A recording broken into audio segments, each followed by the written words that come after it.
የዘንድሮ አመት ግን የተለየ ነው። እውነት እኔ ትላልቆች ለዶላርም ይሁን ለምንም ይሁን ከዛው ይግማሙ ከዛው ይበላሹ እንደፈለገ አይሰሩ ነው የሚያሰራቸው። ሲጀመር ይስሩ። ነገር ግን ነፍስ ያላወቁ ህፃናቶች ከእናት መለየት ይሄ ምን አይነት የስብዕና ነገር ነው? እንዴት ነው? እንዴት አይነት ነገር ነው ሰዎች የሚያስቡት? ምን አይነት ልብና ምን አይነት አእምሮ ቢኖራቸው ነው ህፃንን ልጅ ወተት ማለት ከእናቱ ጡት ያልተለየ ልጅ የእናቱን ጡት ገና እየጠባ ያለ ልጅ ለይተው የምታስወጡት ከእናቱ ቤት ነጥላችሁ የምታሳድሩት? አሁን ደግሞ የሩታ ሲገርመን የትንሱን ገና ደም የሆነች ህፃን ልጅ እናቷ አንጠልጥላ ወስዳታለች። የአላዛር እናት ማለት ነው። እኔ ገረመኝ ደግሞ አላዛር በዚህ መልኩ መረጋጋቱ። አሁን ይሄን ሁኔታ እያየ ሰው አንተ እንዴት ነው የማይጠረጥረው? አላዛር ሲጀመር አንተም አለበት እጅህ አለበት። ሰላም ሰላም ቤተሰብ እንዴት ናችሁ? ደህና ናችሁ? ሰላማችሁ ይብዛልኝ። ውድ ቤተሰብ እንግዲህ ያው ትንሱዬ በቅድሚያ እንኳን ደህና ወጣሽ፣ እንኳን የሆድሽን በጀርባሽ አደረገልሽ። ባለችበት ፈጣሪ ይጠብቅልሽ ልጅሽን። ብዙ መከራና ስቃይ ያየችባት ልጇ ናት በነገራችን ላይ። እና እንግዲህ ትናንትና ያው ልጅቷ ጠፋ ሲባል እሷ ፌንትን የሰራችሁ ማለት ነው። እኔ የእናትና የአባት አንጀት ይለያያል፣ ግን እውነትም ይለያያል። እኔ እኮ አየሁት እኮ ባላዛር ዛሬ ደንደን ጀንተል ብሎ አልተቀመጠም። አይ በጣም ይገርማል።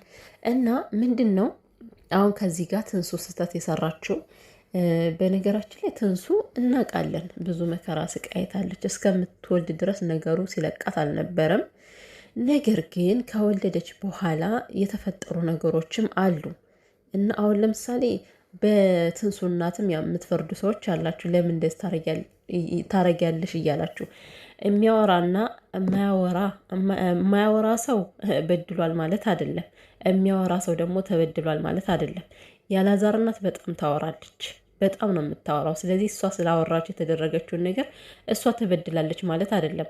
የትንሱ እናት ምንድን ነው ያለችው? እየገላመጠችኝ ስለሆነ ነው ፊት የነሳዋት አለች። አያችሁ፣ የአላዛር እናትም ስለማታርፍ ነው በዚህ አጋጣሚ የትንሱ እናት በዚህን ያክል ልትቀየርባት የቻለችው። ነይ ብላ በራሷ ጠርታት ከሆነ በዚህን ያክል ልትሆንባት አችልም፣ የሆነ ነገር ስላየች እንጂ ማለት ነው። ነገር ግን አሁን ትንሱ ስህተት የሰራችው ምንድን ነው? እናትና አማት በዚህን ያክል ራሱ መጠማመድ አይጠበቅባቸውም ነበር። ትንሱ አንቺ እንደተበደልሽው በቃ እኔ መቼም ቢሆን ለአንቺ ይቅርታ አላደርግልሽም ብለሽ በዛው መተው ትቼ ነበረ። ገብቶሻል? መተው ትቼ ነበር በቃ ይቅርታ ያለማድረግ። የሆነ ጊዜ ላይ ሲሽርልሽ ወደ ራስ ስትመለሽ ከዛ ከህመምሽ ስታገግሚ ይቅርታ ማድረግ ትቼ ነበር። ግን አሁን እንዴት ነው ውጥንቁጡ በወጣበት ሰዓት ይቅርታ አደረግሽላት። ከዛ በኋላ ደግሞ ከቤት ከመጣች በኋላ ልጇንም አላስነካም። እሷ የምትሰራውን ነገር ያለመብላት መብቷ ነው፣ ማንም አይከለክላትም። ትንሱ ግን ደግሞ እንደዚህ አይነት ነገሮች ትክክል አይደሉም። እንዴ ይሄ ማለት በፈጣሪ ራሱ መቀለድ ነው የሚመስለኝ እኔ። ሰውን ከልባችሁ ሳይሆን ከላይ ይቅርታ ብላችሁ እንደገና ውስጥ ላይ ቂም መያያዝ፣ ይሄ ፈጣሪ የማይወደው ነገር ነው እና እንደዚህ አይነት ነገር ባይፈጠር ጥሩ ነው። ሲቀጥል ደግሞ አብረሹ የምትኖሪው ባልሽ የዛች ሴትዮ ልጅ ነው።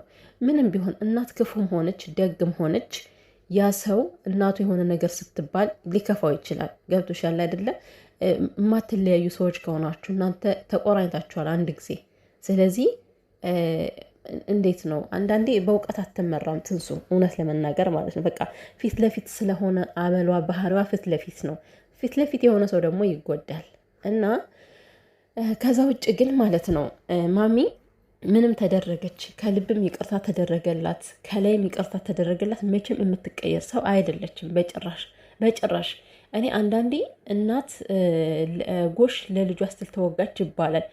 አንዳንዴ ለልጃችሁ ብላችሁ እንኳን እናንተ እየጎዳችሁ አይደለም ብትጎዱ ራሱ ማለት ነው። የምሬን ነው። አሁን ለምሳሌ ከእንትኑ ላይ ከፕሮግራሙ ላይ ለምን ሳጠሩኝ ብላ ጸም አንስታ ነበረ። እኔ በሆነውን አልጠራትም። በቃ ቤቱ የእሷ ነው፣ ከፍታ መምጣት ትችላለች። እሷ እንግዳ አይደለች ባል ከዛ ጋር ካልተጠራው ብሎ ድብንቅ ማለቱ ተገቢ አይደለም። እና ምን ያክል ነገር እንደምትፈልግ ነው ሴትዮዋ የምታዩት ከዚህ ጋር። እና እንዴት ነው እራሷ ሁሌ መጉዳት ስለለመደች ተጎድታ ማለፍን አትፈልግም። የአላዛር እናት ምንድን ነው የምትለው? የሆነን ነገር ልጇን ከገፋፋችሁ በኋላ መጥፎ ነገር እንዲናገር ካደረገችው በኋላ ሲናገር ደግሞ ተዋቸው በቃ ዝም በል አንተ ክፉ አትናገር። ክፉ እንዲናገር የምታረጊው አንቺ ነሽ በመጀመሪያ ደረጃ ማሚ ማለት ነው። አንቺ እንደ እናት ነገሮችን ቢያንስ እንኳን ይሄን ያክል የተጎዳሹ ነገር የለም እኮ ቻል አድርገሽ እኮ በቃ ልጄ ይደሰት እስኪ ይሄ ጊዜ ያልፋል ብለሽ መተው አታቂም። መተው አታቂ መተው የሚባል ነገር የለብሽም አንቺ ሲጀመርም ማለት ነው። እንኳን አይደለም መተው ይኸው አራስ ልጅ አንጠልጥለሽ የወጣሽ ሰው ነሽ። እና ስለዚህ ምንድን ነው አሁን አላዛር በዚህ መልኩ መረጋጋቱ ብቻ እሱን በደንብ አድርጎ ያስጠረጥረዋል። ምንም ነገር እንደሌለበት እናቱ እንደወሰደችው ነው እያወራ ያለው። አወራሩን ተመልከቱ። እና ምንድን ነው እናትየው ከተንሱ ጋር እንዲቀጥል አትፈልግም። መቼም ቢሆን ትንሱን አትፈልጋትም። አውቃ ነው እንዲተነጠፍኩ እንዲተዘረጋው የምትለው የአላዛር እናት። ምክንያቱም ከመጀመሪያውኑ አስረግጣ ተናግራለች። መቼም ከልጅ ጋር መኖር አትፈልግም ብላ ማለት ነው። ስለዛ አሁን በልጇ መቅጣት ነው። ልጇን ከወሰደች በኋላ ምናልባት ከዛ አላዛር ይሄዳል፣ እኔ የልጄ ልጅ እኔ ያሳድጋለሁ ብላ በአእምሮ አስለዋለች። ይህን በውስጧ ማለት ነው። እና ምንድን ነው ግን ይሄ ነገር የሚደረግ ጊዜው ነው ወይ እንዴ? ቢያንስ እንኳን ማለት ነው 1 ወር እንኳን ቢሞላት ምን ችግር አለው? ይሄ የትክክለኛ ሰው አስተሳሰብ ነው?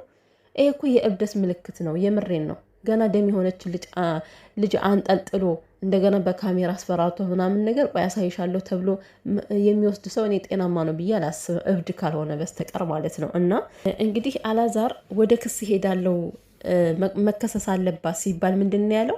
ክሱ ምንም ሊሰራ አይችልም አለ። እና ከዛ መፍትሄው ምንድን ነው ሲባል እኔ ሽማግሌዎች ሰብስቤ በሽማግሌ ምናምን።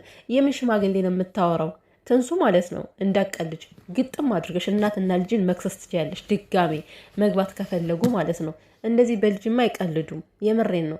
ስለዚህ እንዲከሰስ አይፈልግም። ምክንያቱም ከክሱ እሱም አለበት፣ ይገባላ፣ እሱ ይገባል፣ ይደረስበታል። ተመርምሮ ስለሚደረስበት ክስ እንደገና እስር ቤት መግባት ስለማይፈልግ እንጂ እሱ እንዳደረገው ያስታውቅበታል። ከእናቱ ጋር ንግግር አለው፣ የሆነ ንግግር አላቸው።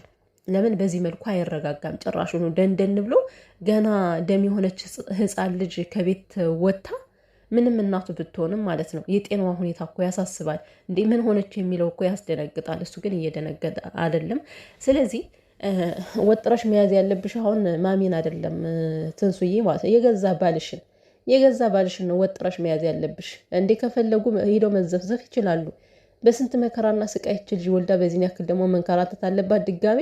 ኧረ ምን አይነት አሳፋሪ ናችሁ! እግዚአብሔርን ምንም በቃ ማሰብ የሚባል ነገር የላችሁም። መቼም ይሄን ለዶላር ነው ዶላር እየሰበሰቡ ነው አትሉኝም መቼም በጭራሽ። ይሄ የዶላር ምልክት ዶላር ላይ መሰብሰብ ምልክትም አይደለም። ሲጀመር የጥላቻ ጥግ ነው እያሳዩት ያሉ። እንዴ በፈጣሪ ኧረ እኔ እንጃ እኔ ምን ማለት እንዳለብኝ በጣም ግራ ነው የሚያጋባ በእውነት። ስለዚህ መከሰስ አለባት። የትም ትሆን የትም ክሱ ምን ይሰራል ምናምን ትላለ እንዴ? ካለችበት ቦታ እኮ ማለት ነው መንጥሮ ያወጣታል እኮ። ተደብቃ አትቀርም እኮ መቼም ሰማይ ቤት ካልሄደች በስተቀር ምድር ላይ ያለች ምንም የማይደረግ የማይገኝ ነገር የለም። ስለዚህ ህግ ባለችበት ቦታ ቆንድዶ ያመጣታል። እና እናት ገና እንዳትዋረድብህ ፈርተ ነው። ለምን ህግ ትላለ እንዴ? ግዴታ ነው እንዴ ትንሱ ማለት ነው። እጅ እንዳትሰጭ እንዳትዘናጊ። አሁን መዝለፍለፍሽን ተይና ጠንከር ብለሽ ማለት ነው ማድረግ ያለብሽ አድርጊ ነው ማለት የምችለው። እነዚህ ሰዎችማ ድጋሚ ከርችሌ ገብተው ነው መታሰር ያለባቸው። መቼም አይረቡም ሲጀመርም ማለት ነው። ያጭ ምን አይነት የተረገበ ቤተሰብ ነው?